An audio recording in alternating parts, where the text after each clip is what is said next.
Welcome to the In Love with PMDD podcast. I am your host, Dr. Rose, your PMDD relationship psychotraumatologist, and I help you stop the monthly PMDD breakups. PMDD is premenstrual dysphoric disorder. It is in approximately 1 in 5 women, and it makes you want to break up with your partner approximately 1 to 2 weeks before your period every single month.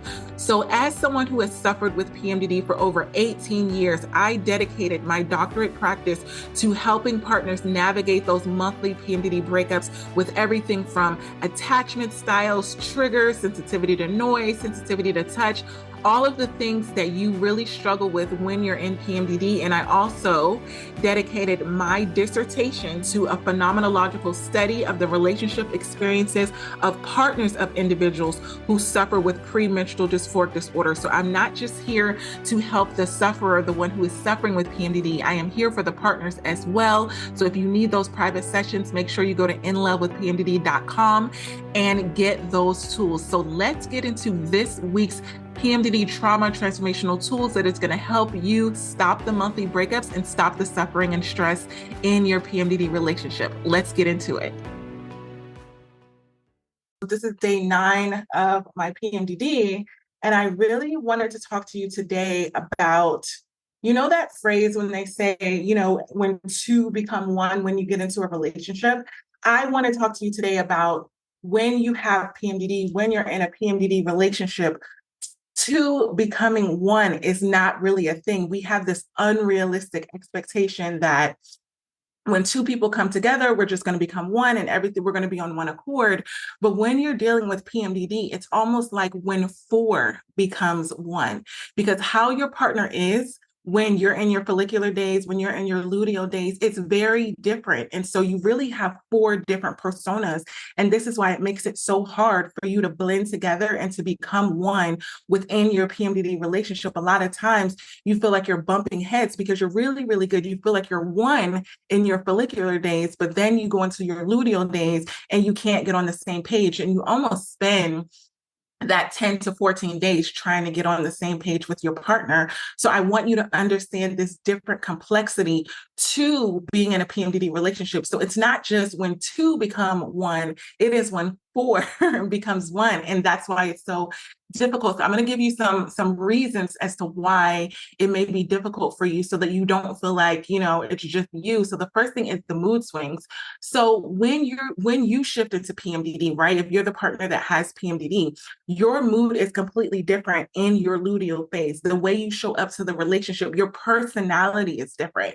So it's not just that you have mood swings because you're in PMDD, it is that your personality is different. I know a lot of times when I was in PMDD, I was a very, avoidant. I would get really avoidant in my PMDD stage. So I was more introverted, right? Versus when I was in my follicular days, I was more extroverted. So your partner may prefer for you to have a certain type of personality. Me and my PMDD partner, we really got along in the follicular days. Yeah, because he was an extrovert. And so it was kind of easy for us to become one in my follicular days because he was very extroverted. He liked to go out. He liked to be very social. And I loved that too in my follicular days. But when I got into my luteal days and I wanted to just stay home more, I wanted to go more internal, I wanted to sit and read a book, all of a sudden that was an issue because that wasn't the same persona that he connected with. So when you get into a PMDD relationship, you have to almost learn how to connect to all versions of your PMDD partner's personality. So when you go into PMDD, your partner also, their personality shifts to adapt to your shifts in mood. So I know my PMDD partner started to get more quiet and he started to go more internal when I was in my luteal phase because he was really in that place of really just trying to cope with me being in PMDD. And I could tell that it was uncomfortable because his natural personality was to be more outgoing and to be more expressive, but he knew that could be potentially triggering or it could cause a problem. And so when your PMDD partner has to shift into a different personality, it may be uncomfortable for them. And that's something that you have to work towards. So when we talk about 2 becoming 1 or 4 becoming 1, we need to talk about the becoming. What does that look like? What does that look like for your PMDD partner to have to shift into that personality? Because we want to make sure that we're addressing it. We're not just ignoring the fact that our partner is shifting into a different personality, we'll talk to them about it because it could be uncomfortable for them. And I know a lot of times when I was talking to my ex-PMDD partner about it, he didn't like that. He didn't like the persona that he had to portray when I was in my luteal phase. When I was in my luteal phase and I was really going through all of these PMDD symptoms, he didn't like that he couldn't be as expressive. He didn't like that certain things he said got taken personally and got distorted because I was in PMDD. He really didn't like that. And so we really had to come to a place of saying, okay, I know that I'm going to shift into a different personality, but how can this personality fit into you? So a lot of times it was the acknowledgement. Right. The first thing I want you to do is to acknowledge that you have a different personality type when you go into PMDD. I want your partner to acknowledge that they have a different personality type when you go into PMDD. And the next thing is when you go into those phases of communicating, I don't want you to not communicate about those different personalities that we're trying to mesh together, because the only way that you're going to be on one accord with your PMDD partner with all of your different personality types is to communicate what that looks like. So ask your PMDD partner, when you go into your luteal phase, what part of my personality makes you feel uncomfortable? And when I asked my ex-PMDD partner that, he was like, the fact that you go internal, it made him feel really uncomfortable that I was more introverted because he preferred me to be extroverted. So it was a matter of communicating and then saying, okay, so that causes emotional distance. Why does it make you feel uncomfortable? Oh, because you don't feel as close to me because you're feeling good. How many times has your PMDD partner been feeling good? They've been feeling extroverted. They've been feeling like they're having a good time. And then they look over at you and you may want to stay at home. You may not want to go on date night. You may be in that place where you're wanting to just stay in and cuddle and they want to go out. So it's like, we need to come to not a compromise, but we need to not let this difference in personality turn into conflict. Because what can happen is it can become a lot of bitterness and resentment. Your PMDD partner can become bitter. They can become resentful because you're not the same way that you're in your follicular days. Your PMDD partner can literally, internally, consciously or subconsciously be mad at you because you're not the same way. And they may do things to try to pull it out of you. I know my ex-PMDD partner did that so many times. He tried to pull the follicular version of me out he tried to, be more happy, be more loving, be more this. And when you're in PMDD, it's almost like nothing that your PMDD partner does is really going to, stop you from being the way that you are. So it was kind of like a lost cause. And I had to tell him, this is where I took away the conflict. I say, I don't have a problem with you.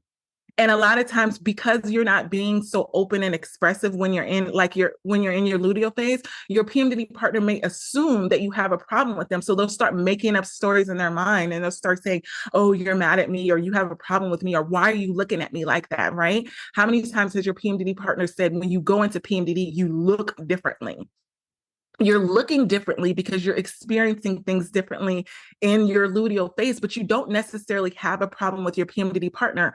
But in order to stop the fights and in order to not even let the fights be there, communicate that to your PMDD partner. Let them know, I'm not mad at you, babe.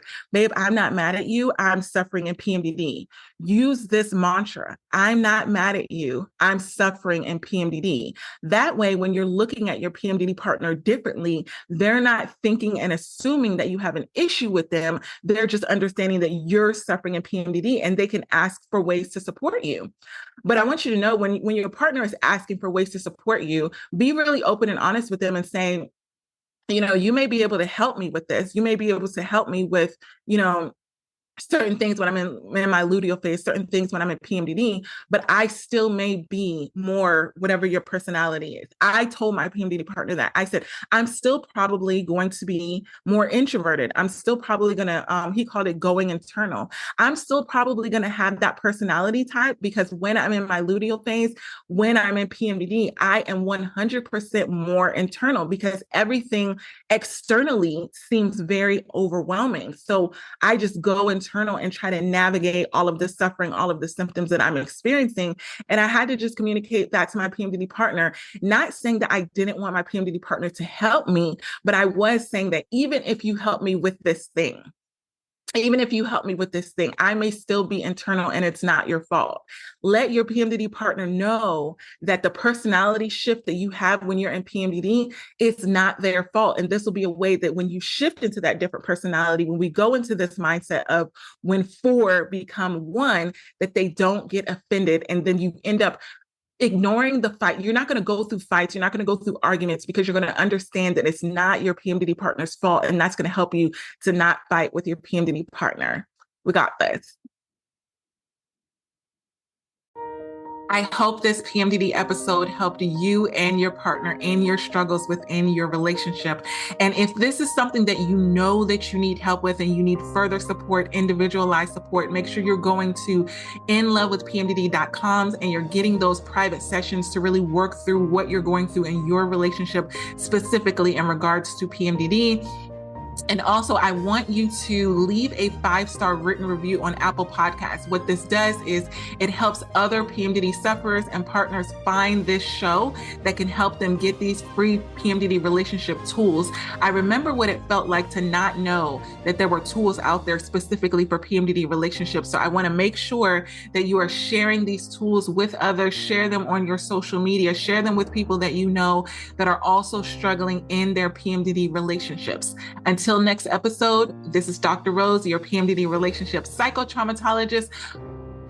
One more thing, I almost forgot. I now have the Fresh Start PMDD Partners Workbook. What this workbook can do is if you've had past traumatic experiences with your partner, past fights, past arguments, and they keep coming up every single month in PMDD, I created a Fresh Start Workbook so that you can deal with all of the traumatic experiences that have happened in the past in PMDD rage and all of these things so you can stop going through the same cycle again and again and again. So get that workbook. It comes with a video episode of the actual podcast that I recorded on getting a fresh start in your PMDD relationship. So you're not continuing the same cycle again and again and again. So make sure that you get that workbook. And if you need those individualized counseling sessions, you know where to go, inlovewithpmdd.com. Until next time, we got this. Love you.